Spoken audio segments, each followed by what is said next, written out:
हरे राम राम राम हरे हरे, हरे कृष्ण कृष्ण कृष्ण हरे हरे।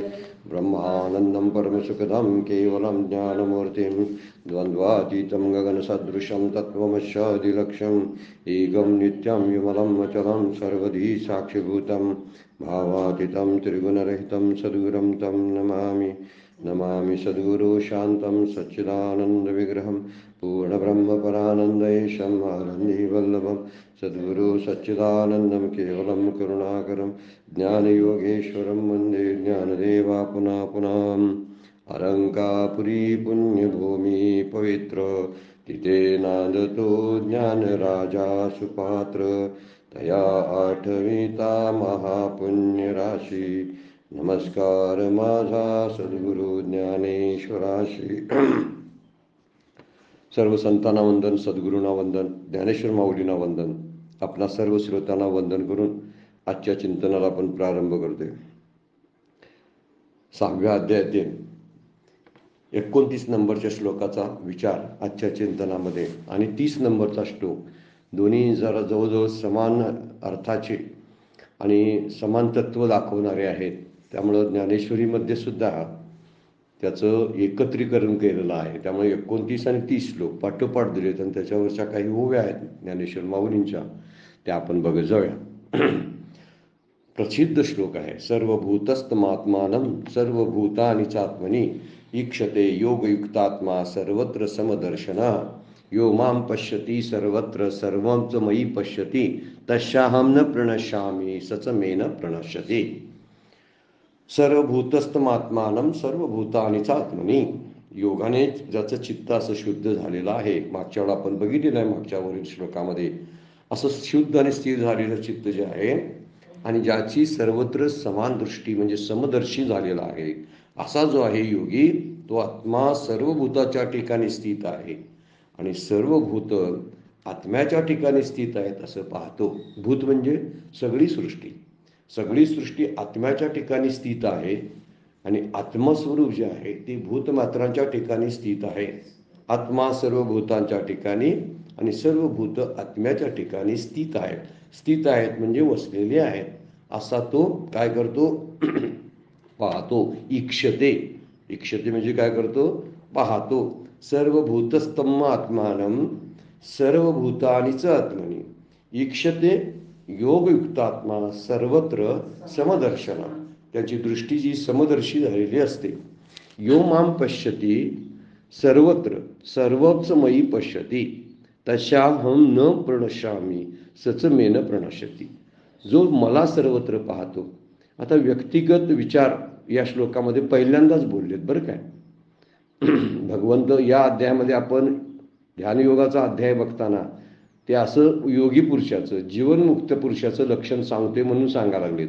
आणि आता भगवान काय बोलतात बघा, जो मला सर्वत्र पाहतो, भगवान श्रीकृष्ण बोलायला लागलेत आणि माझ्या ठिकाणी सर्व पाहतो, मला सर्वत्र पाहतो, सर्व वस्तूमध्ये सर्व व्यक्तीमध्ये आणि सगळ्या भूतमात्रामध्ये मला पाहतो, तो सर्वत्र मला पाहतो आणि माझ्या ठिकाणी सर्वांना पाहतो। म्हणजे सगळी सृष्टी भगवंतामध्ये आहे आणि भगवंत सगळ्या सृष्टीमध्ये आहेत असा जो आहे तो पाहणं त्याचं आहे। मग त्यांच्याकरता तस्याहं न प्रणश्यामि, न प्रणश्यामि त्यांच्याकरता मी नष्ट होत नाही, सच मे न प्रणश्यति, अर्थात त्याला मी त्याला काय होतो परोक्ष ज्ञानाचा विषय होत नाही आणि मला तो नष्ट होत नाही। त्याच्याकरता मी नष्ट होत नाही आणि मला तो नष्ट होत नाही। म्हणजे माझ्यासाठी ते दूर नाहीत आणि त्यांच्यासाठी मी दूर नाही, त्यांच्यासाठी मी हरवलेला नाही आणि माझ्यासाठी तो हरवलेला नाही, अदृष्ट नाही झालेला। सच मेन प्रणश्यती शब्द वापरलेला, माझ्यासाठी नष्ट झालेला नाही आणि ते माझ्यासाठी नष्ट नाहीत आणि माझ्या दृष्टीनं ते नष्ट नाहीत आणि त्यांच्या दृष्टीनं मी नष्ट नाही। दोघांना आम्ही एकरूप आहोत। कुणाला? जो सर्वत्र समबुद्धी असा झालेला समदृश्य असतो तो सगळ्या भूतामध्ये मला पाहतो आणि माझ्यामध्ये सर्व भूत पाहतो असं भगवंत म्हणतात। म्हणजे भगवंतामध्ये सर्व भूतांची रचना आहे, कारण सर्व सृष्टीचा मालक भगवंत आहे, त्यामुळे त्यानं सृष्टीची निर्मिती केलेली आहे असा भाव त्यामध्ये आहे। तो भाव पकडला पाहिजे. पण दोन्ही श्लोक जर आपण विचारात घेतले तर असा शुद्ध चित्ताचा जो योगी आहे तो समदृष्टी झालेला असतो आणि आत्मा जो आहे त्याचा आत्मा तो सर्व भूतांच्या ठिकाणी म्हणजे ब्रह्मांडामध्ये आहे, स्थित आहे. आणि सगळं ब्रह्मांड जे आहे, दुसरा अर्थ आपण घेतला, सगळं ब्रह्मांड जे आहे ते आत्म्याच्या ठिकाणी स्थित आहे असं तो म्हणतो. तिकडं ब्रह्मांडाचा शब्द वापरला म्हणजे जग वापरलेला आहे आणि इकडं आत्माचा शब्द वापरला आहे. आत्म्याच्या ठिकाणी जगाला पाहणं म्हणजे माझा आत्मा आणि जग दोन नाहीत असं पाहणं आहे. दुसरी गोष्ट ब्रह्मांडाच्या ठिकाणी आत्म्याला अवतरित करणं म्हणजे तिथं कल्पना करणं म्हणजे ब्रह्मांड आणि आत्मा दोन नाहीत अशी कल्पना आहे. म्हणजे तो सर्वत्र मला पाहतो आणि सगळ्यांना माझ्या ठिकाणी पाहतो. सगळी सृष्टी, झाडं, वेली, माणसं सगळी आहेत ही भगवंतामध्ये आहेत. आपण विश्वरूप दर्शन बघताना कदाचित ते आपल्याला जाणवायला येईल. त्यांच्यासाठी भगवंत होतात मी नष्ट होत नाही आणि मला तो नष्ट होत नाही. मी नष्ट होत नाही आणि तो मला नष्ट होत नाही. म्हणजे माझ्यासाठी तो फार जवळ आहे, त्याच्यासाठी मी फार जवळ आहे. जवळ हा शब्द सापेक्षाने वापरलेला आहे, तरी पण तो आणि मी एकच आहोत हे सांगणं त्यामध्ये आहे. त्यामुळे ज्याचं चित्त शुद्ध स्थिर झालेलं आहे आणि ज्याची समदर्शी झालेला आहे असा जो त्या प्राणीमात्रामध्ये स्वतःला पाहतो आणि स्वतःच्या ठिकाणी प्राणीमात्र पाहतो. सगळे जीव तिथं आहेत. आणि पुढे म्हणतात जो सगळ्या ठिकाणी मला पाहतो, भगवंत चराचरामध्ये आहे अशी ज्याची दृष्टीने ब्रह्मदृष्टी निर्माण झालेली असते, असा ज्याची समदृष्टी असते त्याची ब्रह्मदृष्टीच असते. दोन्ही गोष्टी एकत्र सांगितल्यात बरं काय.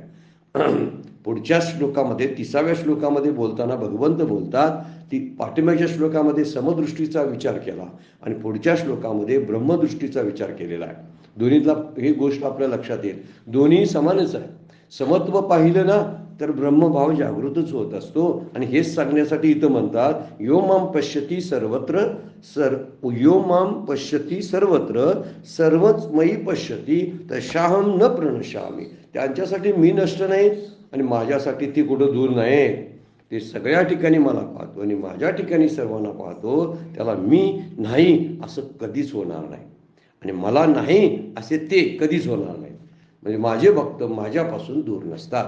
भक्त आणि भगवंत हे एकरूप असतात हा सांगणारा हा श्लोक आहे. आणि आत्मा आणि ब्रह्म एक आहेत हे सांगणारा तो श्लोक आहे. दोन्हीचा विचार जर आपण लक्षात केला तर जीव आणि ब्रह्म एक आहेत असं सांगायचं आहे. जीव जेव्हा सृष्टीमध्ये पाहताना ब्रह्मरूपानं पाहतो तेव्हा ते ब्रह्म मी आहे अशी त्याला जाणीव होते. दुसऱ्या बाजूने विचार जर केला तर असा होतो की माझा जीव जो आहे तो ब्रह्मरूपच आहे, तो वेगळा मानत नाही. म्हणजे आत्मा आणि ब्रह्म याच्यामध्ये फरक केवढा राहतो. जीव जेव्हा विचार करायला लागतो त्यावेळी जीवाच्या दृष्टीनं जे आहे म्हणजे शरीराच्या दृष्टीनं जो बंदिस्त झालेला आहे त्याला कुटस्थ आत्मा म्हणतात.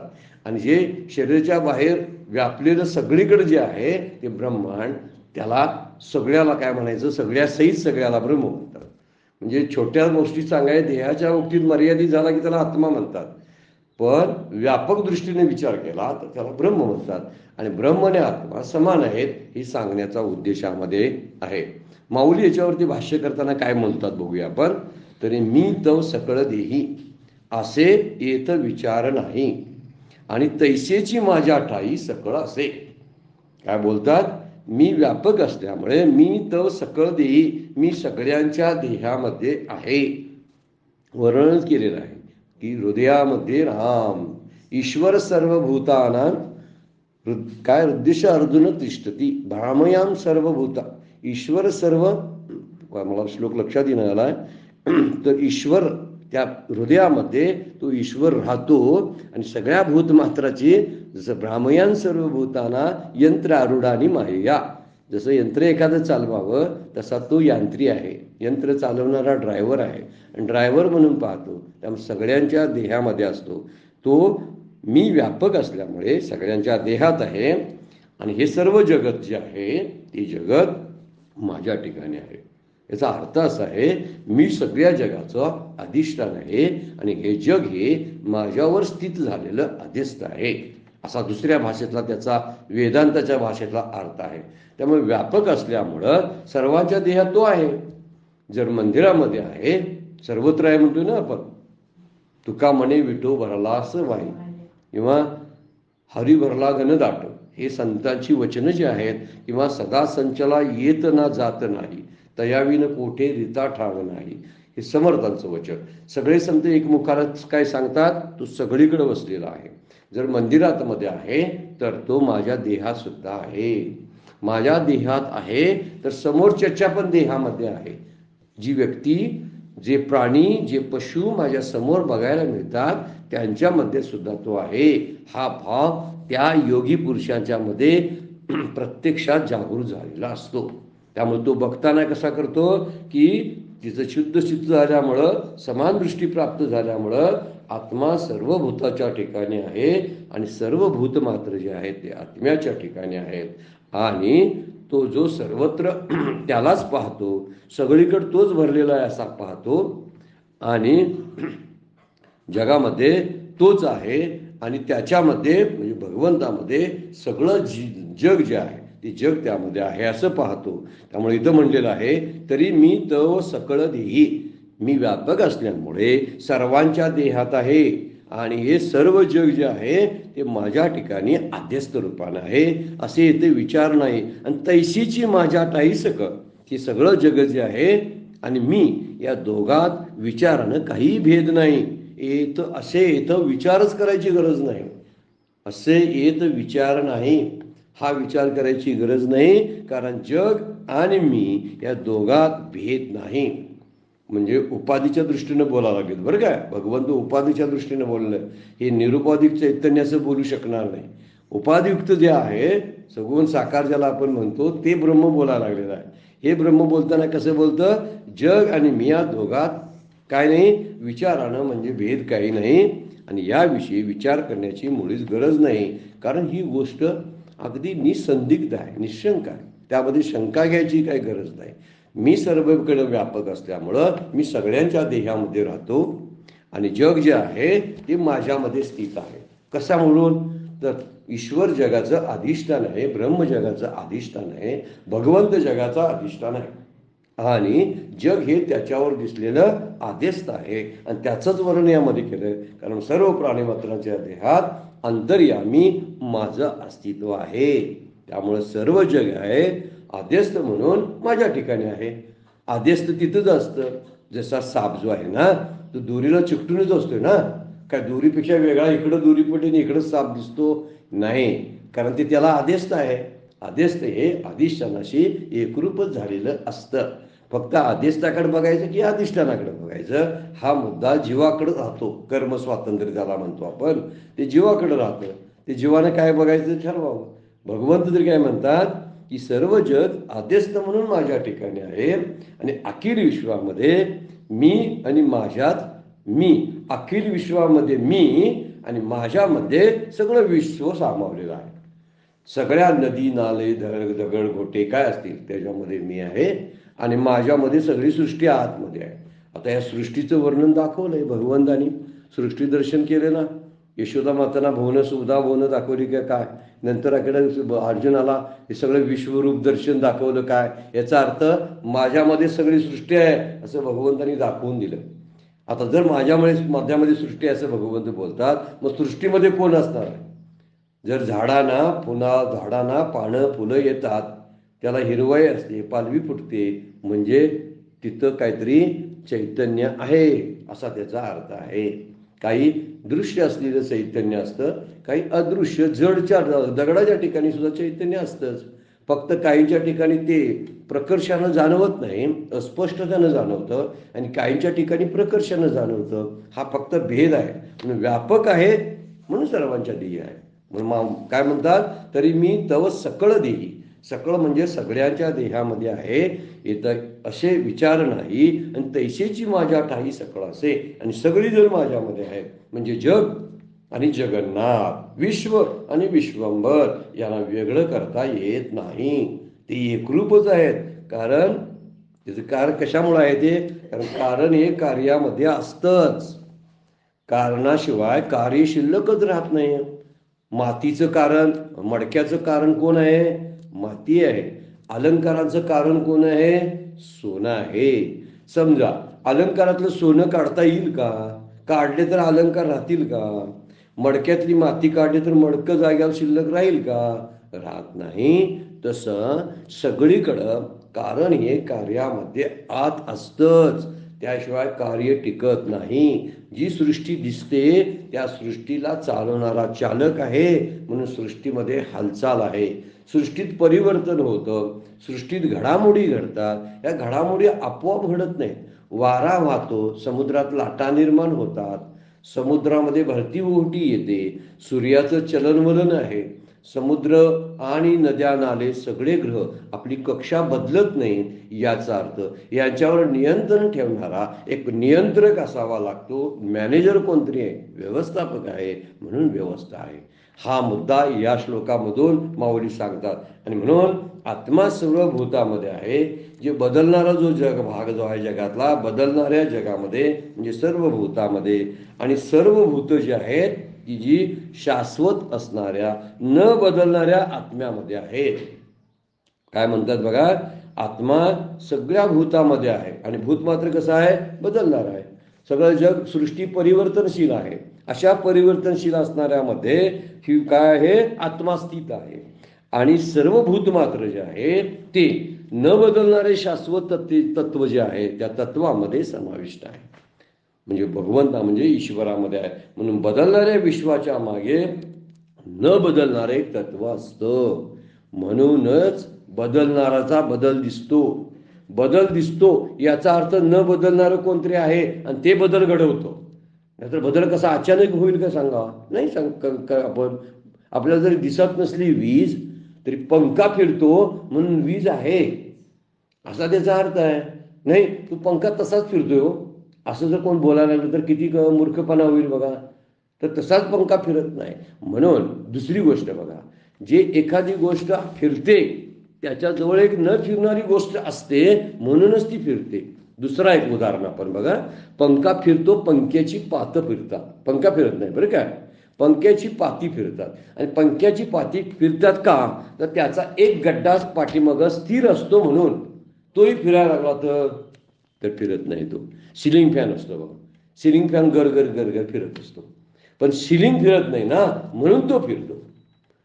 ते सिलिंग पण फिरलं असतं तर पंखा फिरतोय हे कळलं नसतं किंवा फिरला पण नसता पंखा. ही गोष्ट वेगळी आहे. ज्या ज्यावेळी सृष्टीमध्ये बदल होतात तर ते बदल होण्यापाठीमागं न बदलणारं एक शाश्वत तत्व आहे. म्हणूनच आपल्याला त्या बदलाचा अनुभव येतो. बदलाचा अनुभव घ्यायला काही हरकत नाही.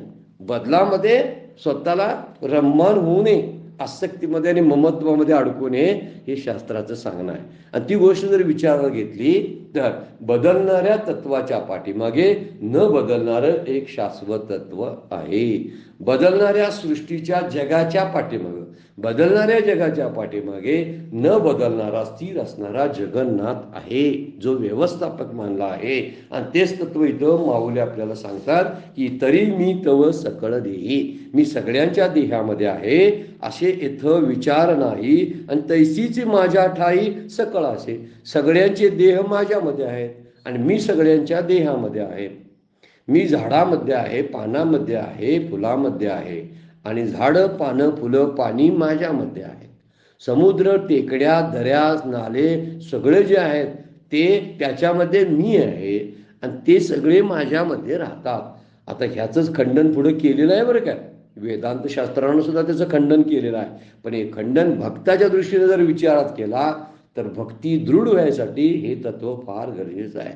मी चालतो काय चालते काय कोणाच्या वृक्षाची पाने हाले त्याची सत्ता, मीच करता जो आपण म्हणतो तो म्हणू नये असं तुकोबा म्हणतात. वृक्षाची पानं हालतात ती वाऱ्यानं हालतात आपण म्हणतोय. वारा कशामुळे हालतोय ते मात्र सांगता येत नाही. आणि ह्या सगळ्या गोष्टीचा जर विचार करायला लागलो आपण तर निश्चित आपल्याला त्या न बदलणाऱ्या तत्वाकडे लक्ष जाईल. आणि बदलणाऱ्या परिवर्तनशील असलेल्या ह्या दृश्य पसाऱ्यापासून प्रपंचापासून माझं चित्त बाहेर पडेल. आणि हे सगळं भोगातनं बाहेर पडलेलं चित्त भगवंतामध्ये स्थित व्हायला, म्हणजे ज्या ठिकाणी शाश्वत तत्व आहे जे सगळ्या सृष्टीचं चलनवलन करतं तिथंच आपली दृष्टी स्थिर व्हावी, अन्य काहीही अपेक्षा नाही शास्त्राची.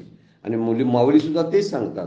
म्हणून या ओवीमध्ये 391 नंबरची ओवी, तरी मी तव सकळ देई असे येथे विचारण आहे, आणि तैसेची माझ्या ठाई सकळ असे, हे ऐशेची संचले परस्परी मिसळले, बुद्धी घेतली तुले होवावे गा. आता जराशी अट्ट घातलेली आहे माऊलीने बघा.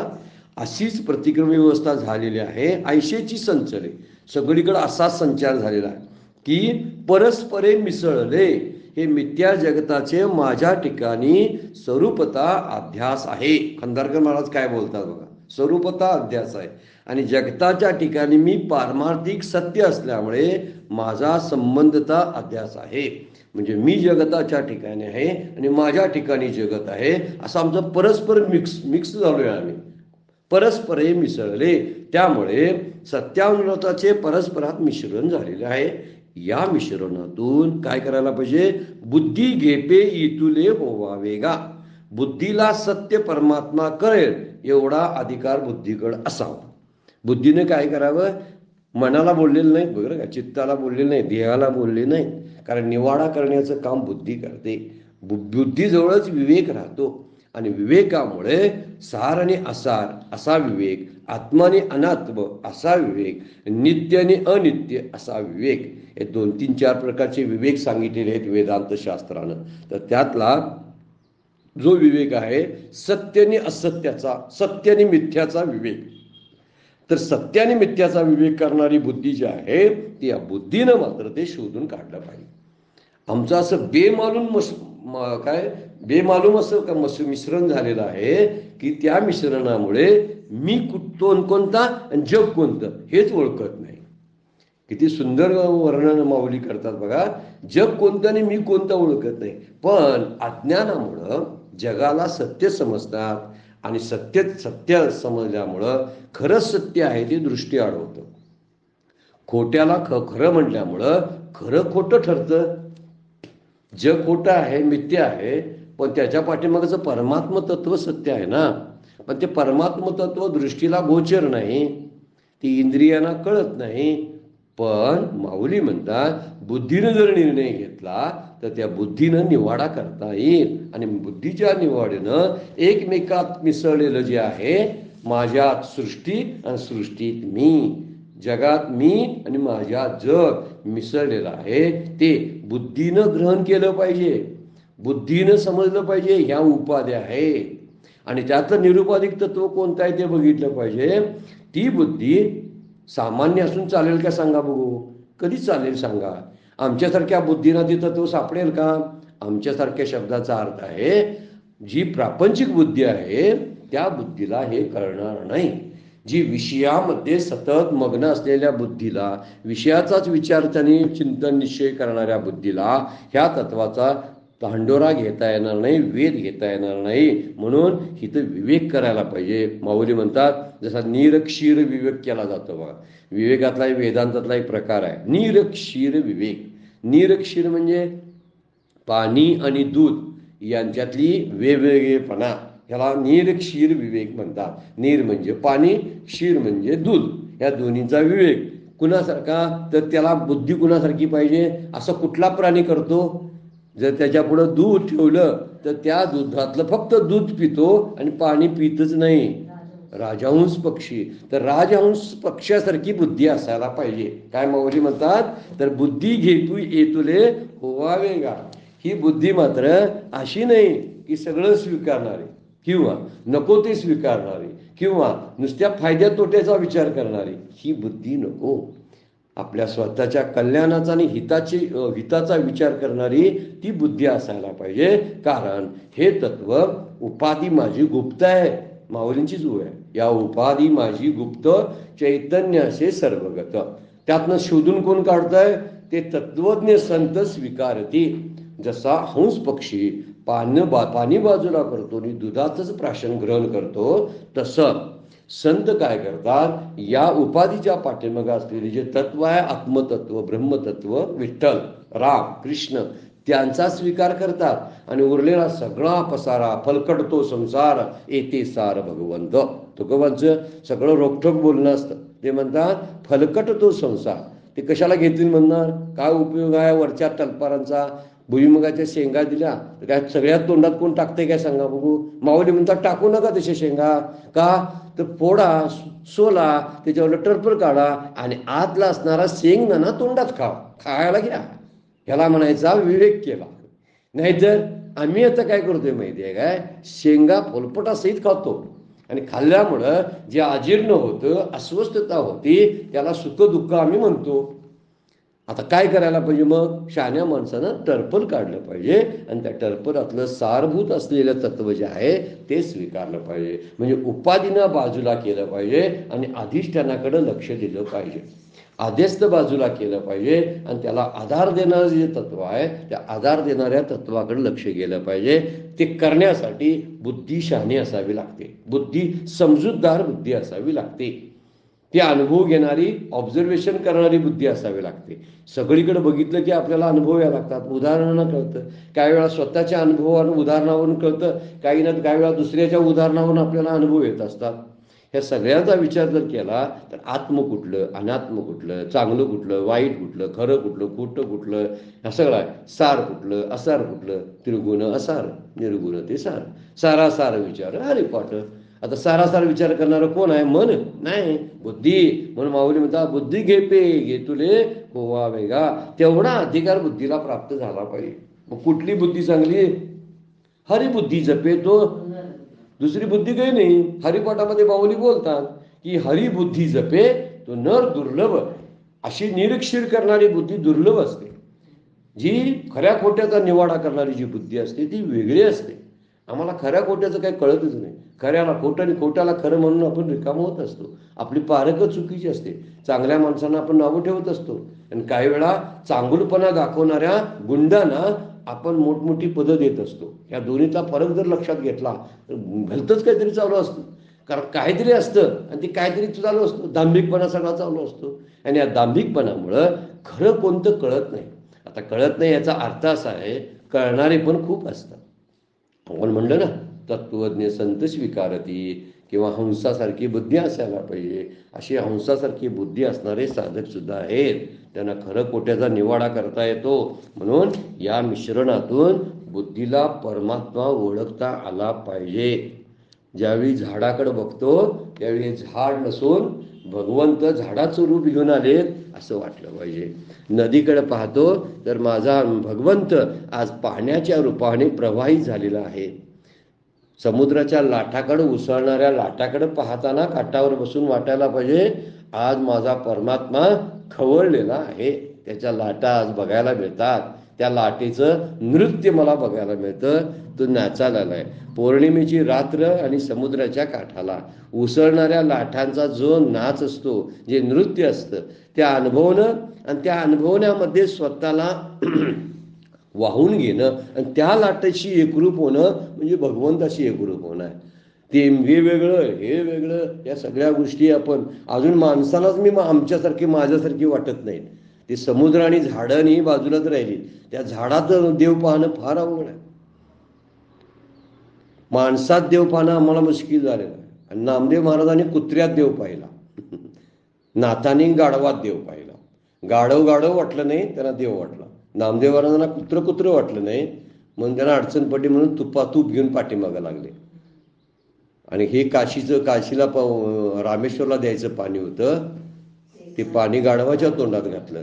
का? त्यांना तो रामेश्वर वाटले, तो गाढव वाटला नाही. आम्हाला रामेश्वर जरी पुढ्यात आला, हे बहुतेक खोटं रूप घेऊन आला, हे काय खरा नाही मला असं आम्ही म्हटल्याशिवाय राहणार नाही. देवाला सुद्धा आम्ही म्हणेन हे खोटं काही नकली आहे. आणि एखादा नकली आला ना, अहो साक्षात दिव्य पुरुष आहे, ह्याच्याशिवाय हे सगळं चालणार नाही. तो त्या संस्थेत आहे म्हणून संस्था चालली, अशा नाटकी भूमिकेमुळे वाटतोय तो कोणतरी महापुरुष आहे आपल्याला. आणि त्याच्यामध्ये आपण काय करतो? चुकीचे निर्णय घेतो, बुद्धी फसते अशा ठिकाणी. म्हणून बुद्धीला क्षीर नीर विवेक, सारासार विवेक करता आला पाहिजे. जे आपलं खरं वाटत नाही ते खऱ्या नसलेल्याला बाजूला करता आलं पाहिजे. खोटं बाजूला करता आलं पाहिजे, खऱ्याला नव्हे, खोटं आहे तेवढं बाजूला करता आलं पाहिजे. म्हणजे खरं आहे ते सापडे. नाहीतर खोट्याकडे दुर्लक्ष करावं आणि खरं तेवढं घ्यावं. दोन मुद्दे बोललो आपण. खोट्याला बाजूला करायचं आणि खरं तेवढं घ्यायचं, नाहीतर खोट्याकडे दुर्लक्ष करायचं आणि खरंच तेवढं घेऊन यायचं. काहीतरी केलं पाहिजे. मात्र देवाला ओळखता आला पाहिजे आणि ओळखणारी बुद्धी ही हंसासारखी, हंस पक्षासारखी असायला पाहिजे. ती संतांसारख्या विवेक त्यांच्याकडे त्या बुद्धीला असला पाहिजे आणि त्याच बुद्धीला भगवंत ओळखता येतो. ओळखला हरी धन्य तो संसारी असं जे म्हणतात तेच. म्हणून हरिपाठामध्ये सुद्धा म्हणतात हरिबुद्धी जपेल तो नर दुर्लभ. हरिबुद्धी जपे तो नर दुर्लभ. म्हणजे जी बुद्धी हरीला ओळखते ना ती धन्य बुद्धी म्हणायला पाहिजे. माऊली म्हणतात हे ऐशेची संचले परस्परे मिसळले. का ओळखत नाही माहिती आहे काय? खऱ्या खोट्याचा निवाडा का करता येत नाही माहिती आहे? तर खरं आणि खोटं मिक्स झाले एकत्र म्हणून. कलियुगाचं ते वैशिष्ट्यच आहे. खरं खरं एका पद्धतीने दिसत नाही आणि खोटं त्याचं खोटं रूप दाखवूच देत नाही. या दोन्ही गोष्टीमुळे, हा मायेच्या प्रभावामुळं आपल्याला खरं आणि खोटं निवाडाच करता येत नाही. म्हणून परस्पर मिसळले असा शब्द वापरलेला. एकात एक बसलंय. आता ओळखायचं कसं? तर त्यात तसं सहज जाऊ नका म्हणतात. एखाद्या प्रापंचिक होऊन जाऊ नका तिथं. तर संतांची बुद्धी घेऊन जावा, शास्त्राची दृष्टी घेऊन जावा. शास्त्राची दृष्टी, शास्त्राचे डोळे, शास्त्राचा चष्मा वापरला पाहिजे आणि डोळे वापरले पाहिजे संतांचे आणि हृदयामध्ये भगवंत असला पाहिजे. भगवंत हृदयामध्ये आणि दृष्टीला डोळे संतांचे आणि वरती चष्मा जो आहे ना तो चष्मा सुद्धा आहे तो शास्त्राचा आहे. एवढ्या सगळ्या गोष्टी एकत्र आल्या तर ग्रंथ, संत आणि भगवंत याच्या आधारानंच ही बुद्धी खोट्याला शोधून काढून हुसकुलून लावू शकते. अन्यथा कोणालाही कळणार नाही हे खोटं आहे. कारण त्या खोट्याचा दरारा जास्त असतो, खोट्यांची दहशत जास्त असते. बघा आपल्या गावामध्ये किंवा मोहल्ल्यामध्ये, कॉलनीमध्ये एखादा असा धागडदशा करणारा गुंड असतो ना, कशाला नादाला लागायचं म्हणून सज्जन माणसं सुद्धा त्याला घाबरत असतात. वास्तविक घाबरायला पाहिजे सज्जनांना, गुंडाने. पण बरेच वेळा गुंडाला सज्जन घाबरतात. बुद्धी निवाडा करते पण जाऊ दे म्हणते. त्यामुळं सज्जनांच्याकडून जे कार्य व्हायचं होतं ते असं दडपलं जातं. कारण हे दहशतवादी असतात. या दहशतवादांना ओळखणं फार अवघड आहे. पण हे मिश्रण झालेलं आहे आणि बुद्धीला परमात्मा ओळखता येत नाही. कोणत्या बुद्धीला? जी प्रापंचिक आहे ती. म्हणून माऊली म्हणतात बुद्धी घेपे येतुले, या मिश्रणातून बुद्धी सत्य परमात्मा शोधून काढेल. ती मात्र बुद्धी संतांची असायला पाहिजे आणि दृष्टी शास्त्राची असायला पाहिजे. आणि भगवंताबद्दलचं हे आतलं जे असणारं चिंतन, हृदयामधल्या भगवंताची प्रेरणा असायला पाहिजे. या 2-3 गोष्टी एकत्र आल्या ना आपल्याला सगळं खऱ्या खोट्याचा निवाडा करतो. किमान आपण त्याला काय करू शकलो नाही खोट्याला, तर खोट्यापासून ओळखीनं दूर तरी राहू. म्हणून खोट्याला तरी ओळखा, नाहीतर खऱ्याला तरी ओळखा. देव तरी ओळखा, नाहीतर माया तरी ओळखा. कुणाला तरी ओळखायला पाहिजे ना. नाही कुणालाच ओळखलं ना तर आपला अधपात आहे. म्हणून हे ओळखणं फार गरजेचं आहे. ओळखला हरी धन्य तो संसारी. हे नाथ महाराजांच्या हरिपाठातली ओळ फार उद्बोधक आहे बरं का. म्हणून धन्य होतो आपण, बुद्धी आपली धन्य होती. आपलं जे जगणं कृतार्थीचं होतं जेव्हा ही अशी स्थिर बुद्धी आपल्याला लागते, शुद्ध बुद्धी लागते आणि शांत बुद्धी असते. तीच बुद्धी या भगवंताला ओळखू शकते. योगी माणसांची बुद्धी स्थिर झालेली आहे म्हणून ते आपल्या आत्म्यामध्ये सर्व जगाला पाहतात आणि जगामध्ये आपला आत्मा बघतात. म्हणजे आरशामध्ये स्वतःला बघतात आणि आपल्यामध्ये आरशाचं प्रतिबिंब रूपांतर आणतात. त्यामुळंच त्यांना तो भगवंत आहे तो त्यांच्यापासून दूर जात नाही आणि ते भगवंतापासून दूर जात नाहीत. भगवंतच त्यांना दूर करत नाही. यो माम पश्यती सर्वत्र सर्वंच मयी पश्यती तशाम न प्रणश्यामी सच मे न प्रणश्यती. म्हणजे प्रणश्यती होत नाही, ते दूर होत नाहीत, नष्ट होत नाहीत, दृष्टीआड होत नाही. न प्रणश्यती शब्दाचा अर्थ आहे दृष्टीआड मी करत नाही त्यांना म्हणतात. कारण भक्त आणि भगवंत हे एकच रूप आहे. त्या दोन्ही गोष्टीचं एकत्रितपणा मिश्रण आहे. म्हणून 392 नंबरच्या ओळीमध्ये माऊली बोलून जातात. 393 नंबरची ओळी. एरवी तरी अर्जुना जो एकवट आली या भावना सर्वभूती अभिन्ना माते भजे. अभिन्न माते भजे. एरवी सुद्धा जो पुरुष ऐक्य भावानं असतो एरवी तरी अर्जुना एकवटलिया भावना, ऐक्य भावनेनं सर्व भूतामध्ये समान असलेल्या मला ज्ञान लक्षण भक्तीने जाणतो. भक्तीचं वर्णन एक ज्ञान लक्षणा केलेले आहे, त्याला ज्ञानोत्तर भक्ती सुद्धा म्हणतात. म्हणजेच अव्यभिचारी भक्तीनं तो जाणतो असं म्हणायचं आहे. सर्व भूतामध्ये समान असलेल्या, कारण पाठीमाग अगोदर समदर्शन शब्द सुद्धा वापरलेला आहे. समानतेनं असलेला जो आहे त्याला तो पाहतो. म्हणजे एरवी तरी अर्जुना इतर वेळी सुद्धा जो पुरुष ऐक्य भावाने असलेला भावना करून, ऐक्याची भावना करून सर्व भूतामध्ये समान असलेल्या मला ज्ञान भक्तीनं जाणतो, ज्ञान लक्षणा भक्तीने जाणतो. म्हणजे ही जी भक्ती जी आहे त्या भक्तीनं त्याला ओळखला जातो. तो भक्तीने जाणता येतो आणि प्रेमाने करतो. प्रेमाशिवाय कळणार नाही, प्रेमाच्या ओलाव्याशिवाय करणार नाही. जाणूनी नेनते करी माझे मन, तुझी प्रेम खून देऊन या. तुकोबा बोलायला चुकत नाहीत बरं काय. मला जाणायचं आहे, जाणून माझ्यातला अहंकार तू घालवायचा आहेस आणि घालण्यासाठी मला तुझी प्रेम खून म्हणजे ज्ञान लक्षणा भक्ती दे. असं भगवंताकडे ते मागणी करतात, विठ्ठलाकडे मागणी करतात की मला काय देताना काय दे, तर मला ही भक्ती दे, मला तुझ्याबद्दलचं प्रेम दे, तुझ्याबद्दलची भावना, ऐक्य भावना म्हटलेलं आहे, एकवटलिया भावना. अशी भावना म्हणजे भावच असायला पाहिजे. भावविन देव न कळे निसंदेय, ज्ञानदेवांच्या हरिपाठामधला तुकडा आहे. भावेविन देव न कळे निसंदेय, गुरुविन अनुभव. वरचं पुढचं आहे, आपण हरिपाठामध्ये बघू शकता. रोज आपण हरिपाठ काही वाचत असतील, अभ्यासत असतील, त्यामध्ये म्हणतात भावेविन देव न कळे, भावाशिवाय देव कळत नाही. आणखीन हरिपाठामध्ये भाव बळे अकळे एरवी ना कळे. भावानं म्हणजे प्रेमानंच कळतं, भक्तीनंच तो जाणता येतो.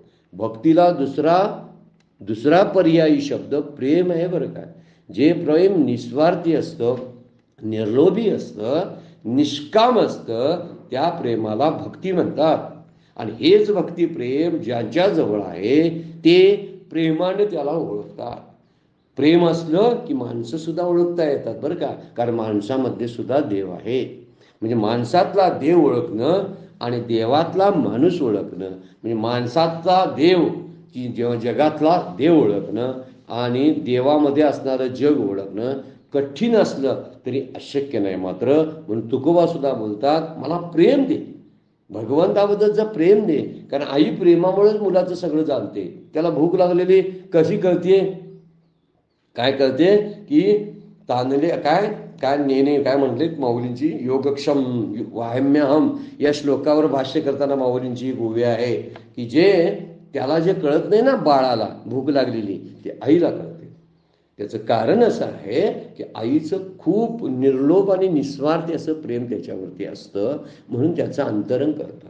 देवाला जर कळून घ्यायचं असेल ना तर आतला भावाचं उत्कटपण बाहेर आलं पाहिजे, भावाचा आविष्कार व्हायला पाहिजे. त्यावेळी बाहेर पडलेला भाव देवाला शोधू शकतो. इथं म्हणतात एरवी तरी अर्जुना जो एकवटलिया भावना सर्वभूती अभिन्ना माते भजे. अभिन्न म्हणून म्हणजे जग आणि भगवंत वेगळं नाही म्हणून भजन करतो.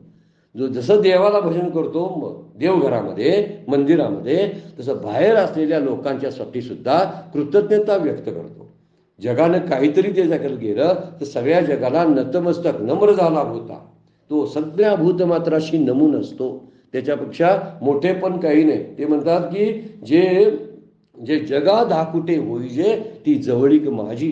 भगवंत म्हणतात जे जगापुढे लहानपण घेतात, जगावर प्रेम करतात ना ते माझ्यावरच प्रेम करतात.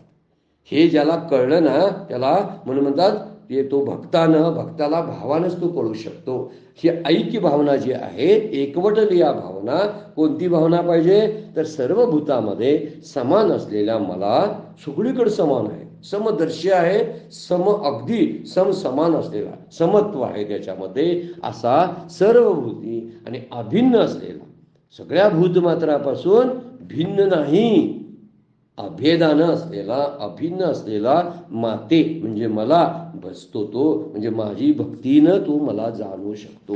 माझ्या भक्तीनंच तो कळेल. रामकृष्ण परमहंस काय म्हणतात बघा, साखरेचा हत्ती, साखरेचा घोडा, साखरेची खेळणी सगळी केली तरी सर्वांमध्ये एक साखरच असते ना.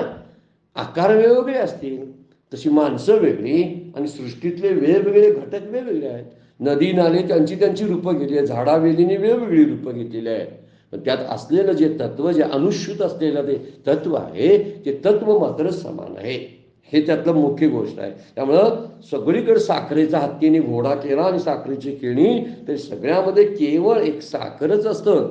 तसंच एक परमेश्वरच चैतन्य रूपाने सर्व विश्वामध्ये भरून आहे. रामकृष्ण परमहंसांचं वाक्य आहे. ते म्हणतात साखरेच्या खेळणीमध्ये आणि घोड्यामध्ये जर त्या खेळण्यामध्ये जी साखरच असते, तसे घोडा आणि खेळणी आणि हत्ती बाजूला करा त्यांची नामरूपं. तर बाजूला नामरूपं केली तर त्यामध्ये एकच साखर आहे.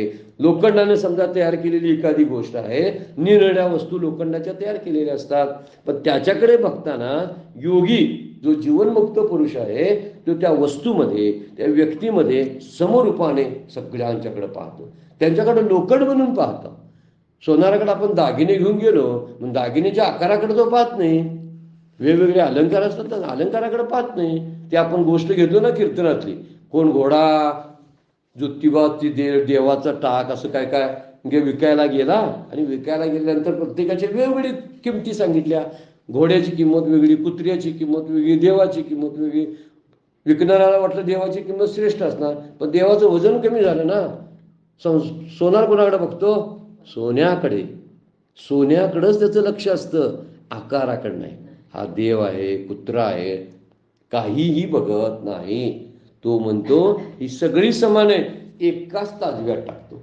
घोडा असू दे, कुत्रा असू दे, कोण वाटेल असू दे, सोन्याचं दागिने आणतात ना, एकाच, आणि तो मोजायला चालू करतो. आणि आपल्याला वाटतं हे सगळ्याला एकत्र कशी किंमत दिली, तर तसंच आहे. तो किंमत त्या अलंकाराला देत नाही, तर सोन्याला देत असतो. त्यामुळं हा जीवनमुक्त पुरुष असतो, सगळीकडे एक रूपाने पाहत असतो. त्यामुळं स्वरूपाशिवाय कोणती सत्ता नाही आणि भगवंत नाही अशी कुठली वस्तू सुद्धा नाही. कारण अधिष्ठानाशिवाय आदेश तर राहतच नाही, टिकतच नाही. मगाशी आपण सुद्धा विचार केलेला आहे, पाठीमागं कुणाच तरी आधार असतो म्हणून वरची गोष्ट चालू असते. आपलं लक्ष झेंड्याला वंदन करत असतो, पण झेंड्याला तोलून धरणारी जी काठी असते त्या काठीकडे कुणाचंच लक्ष नसतं. लक्ष नसतं म्हणून ती नाही असं म्हणून चालणार नाही. दिसायला दिसतो झेंडा, पण पेलणारी असती काठी. फार मोठ्या बिल्डिंगच्या इमारती उभ्या राहतात, पण त्याच्या पायातल्या दगड जे असतात ती जमिनीखाली असतात, ते दिसतच नाहीत कुणाला. तसा अधिष्ठान भगवंत जरी दृष्टीच येत नसला तर त्याचं अस्तित्व नाकारणं म्हणजे स्वतःचा आदरपातच करून घेणं आणि मूर्खपणाने भ्रमात राहण्यासारखं आहे. ईशावास्य उपनिषदामध्ये म्हणतात ना, ईशावास्य इदम सर्वम यत किंचित जगत्याम, जगत म्हटलेलं आहे. कारण कुठं कुठं असेल तिथं तिथं प्रत्येकामध्ये भगवंत असतो. त्यामुळं रामकृष्ण परमहंस म्हणायचे पाणी ब्रह्म आणि तांब्या पण ब्रह्म. काय म्हणायचे? लोटा ब्रह्म आणि पाणी पण ब्रह्म. खरं वास्तविक बघायला तर काय, पाण्याला जे आहे, पाणीला पकडून ठेवणारं एक तत्व आहे ना ते. आणि ती गोष्ट मग त्या कुणाला कमी कुणाला जास्त लेखायचं. लोटेशिवाय पाणीच पिता येत नाही. मग ऊन तहान भागवणार आहे पाणीच, पण लोटेशिवाय शक्य आहे का? याचा अर्थ सृष्टीमध्ये सुद्धा ही सृष्टी दिसायला दिसते दृश्य रूपानं, पण ह्या दृश्याच्या पाठीमागं अदृष्ट असणारं जे आहे ते तत्व आहे. त्यामुळे सर्व महाभूत जे आहेत ती सगळी माझ्या स्वरूपापासून वेगळी नाही असा तो समदर्शी पाहत असतो. पण मागच्या 5व्या अध्यायामध्ये सुद्धा आपण एक श्लोक बघितला होता, विद्या विनयन संपन्ने ब्राह्मणे गवी असते शुनीचैव शोपाकेचं पंडिता समदर्शिना. पंडित कुणाला म्हणायचं? जो समत्वानं सगळ्या सृष्टीकडं, सगळ्या भूतमात्राकडे पाहतो तो पंडित असतो. त्याला गाय, कुत्रा, हत्ती किंवा चांडाळ यांच्यामध्ये फरक कळत नाही, इतकी त्याची वृत्ती गेलेली असते. असा समदर्शी असतो. त्यामुळं डॉक्टर सुद्धा पेशंटकडे डॉक्टरांनी तसंच पाहावं. डॉक्टरच्या दृष्टीने सगळे पेशंट समान, पण सगळे पेशंट समान असले ही समदर्शिता आहे. पण समवर्तन करताना वर्तन मात्र समान करता येत नाही. समान पेशंट असले तर एकसारखं औषधी सगळ्यांना देता येत नाही. त्याचा रोग वेगळा, ह्याचा वेगळा, ह्याला पथ्य वेगळं, त्याला पथ्य वेगळं. का? एक समदर्शी म्हणजे पेशंट बरोबर आहे, सगळे पेशंट आहे, पण रोग वेगवेगळे आहेत. ही समवर्तिता म्हणायची. आणि समदर्शिता म्हणजे पेशंटकडे पाहणं. असा जर मुद्दा लक्षात आपण घेतला, भगवंत असा आहे, सगळ्या कणाकणामध्ये वास करतो. त्यामुळं कणापेक्षा तो वेगळा. म्हणजे काय, म्हणजे कण कण में परमात्मा दिखाई देता है. एक अगदी उच्च कोटीला पोचलेले एक महात्मे एका संतांच्याकडे गेले, दोघेही तसे. ते म्हटले, मला ही सृष्टी दिसतच नाही, म्हणजे कण कण में परमात्मा दिखाई देता आहे, म्हणजे प्रत्येक कणामध्ये मला भगवंत दिसतो. त्यावेळी त्या महात्म्याने दुसऱ्या संतांनी त्यांना प्रश्न केला, म्हणजे परमात्मा दिसतो आणि कण पण दिसतो का? त्यातला मुख्य मुद्दा तो आहे बरं काय. कण पण दिसतो का? त्यांना म्हणायचं आहे, जोपर्यंत कण दिसतो तोपर्यंत अजून परमात्म्याची ओळख झालेली नाही.